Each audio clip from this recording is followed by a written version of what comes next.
नमस्कार साथियों, स्वागत है आपका विनायक क्रिएशन में। आज मुझे अपनी पेंटिंग को देखते हुए एक कहानी याद आई जो मैं आप सभी को सुनाना चाहती हूँ। तो चलिए कहानी की शुरुआत करते हैं। बहुत समय पहले समुद्र के किनारे एक ऐसा तट था जो किसी नक्शे में नहीं मिलता था।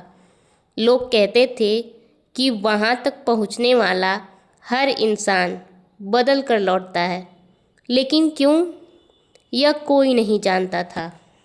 उसी गांव में मीरा नाम की एक लड़की रहती थी जिसकी उम्र तकरीबन 12 वर्ष के आसपास थी। मीरा के पिता मछुआरे थे।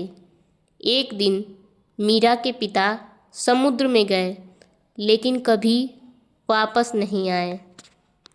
लोगों ने कहा समुद्र ने उन्हें अपने पास बुला लिया, लेकिन मीरा को अपने हृदय में यह विश्वास था कि समुद्र किसी को छीनता नहीं, वह किसी न किसी रूप में उसे संभाल कर रखता है।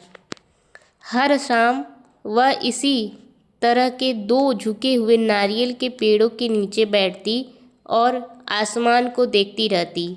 उसे लगता शायद उसके पिता कभी लौट आएंगे। रोज की तरह वह एक दिन उन्हीं नारियल के वृक्षों के नीचे बैठी थी। उस दिन सूरज बस ढलने ही वाला था। अचानक समुद्र की लहर उसके पैरों तक आई और वापस लौट गई। वापस लौटते वक्त लहरें उसके पास एक चमकता हुआ शंख छोड़ गई। मीरा ने जैसे ही उसे उठाया, उसके कानों में अचानक एक तेज आवाज़ गूंजने लगी कि यदि वह अपने पिता से मिलना चाहती हो तो आज रात चांद निकलने तक वह यहीं रुक जाए। मीरा अंदर अंदर बहुत डरी, लेकिन उसने घर जाने का फैसला नहीं किया। धीरे धीरे अंधेरा छा गया, आसमान तारों से भर गया। चांद की रोशनी समुद्र पर चांदी की तरह चमकने लगी। तभी अचानक समुद्र के बीचों बीच एक चमकती हुई पगडंडी बन गई। ऐसा लग रहा था मानो जैसे लहरों के ऊपर कोई रास्ता बन गया हो। मीरा ने हिम्मत की और उस रास्ते पर चल पड़ी। जितना वह आगे बढ़ती उतना ही समुद्र शांत और रहस्यमय होता जा रहा था। कुछ दूर जाकर उसे एक बूढ़ी महिला मिली। बूढ़ी महिला के बाल बर्फ जैसे सफ़ेद और आंखें समुद्र जैसी गहरी थीं। बुढ़िया ने पूछा, क्या ढूंढ रही हो? मीरा बोली, अपने पिता। बूढ़ी महिला मुस्कुराई और बोली, जो खो जाता है वह हमेशा मरता नहीं, कभी कभी वह किसी की यादों में जीता रहता है। मीरा बोली, लेकिन मैं अपने पिता से एक बार मिलना चाहती हूँ। बूढ़ी महिला ने शंख लिया और समुद्र की ओर फूंक मारी। अचानक समुद्र का पानी शीशे की तरह साफ हो गया। उसमें मीरा ने अपने पिता को देखा। वे मुस्कुरा रहे थे।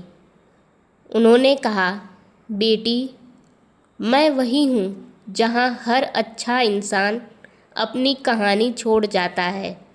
मुझे ढूंढना बंद करो, अपने सपनों को ढूंढना शुरू करो। मीरा की आंखों से आंसू बहने लगे। वह पानी को छूना चाहती थी। जैसे ही उसने हाथ उठाया, पूरा दृश्य गायब हो गया। बूढ़ी महिला बोली, समुद्र किसी को वापस नहीं देता, लेकिन आगे बढ़ने की ताकत जरूर देता है। सुबह जब मीरा की आंख खुली, वह फिर उसी समुद्र के किनारे थी। दोनों नारियल के पेड़ झूम रहे थे, जैसे कुछ हुआ ही न हो। मीरा के हाथों में वही शंख था, लेकिन वह कभी उदास नहीं हुई। उसने पढ़ाई की और समुद्र तथा प्रकृति की रक्षा करने वाली वैज्ञानिक बनी। मीरा आज भी समुद्र के किनारे आती और बच्चों को सिखाती कि जब भी तुम अकेला महसूस करो, समुद्र के किनारे बैठ जाया करो। कुछ रिश्ते कभी ख़त्म नहीं होते, वे बस दिखाई देना बंद कर देते हैं। जैसे मीरा और उसके पिता का रिश्ता हमेशा जीवित रहेगा। ऐसी और कहानी सुनने के लिए हमें सब्सक्राइब कर लें।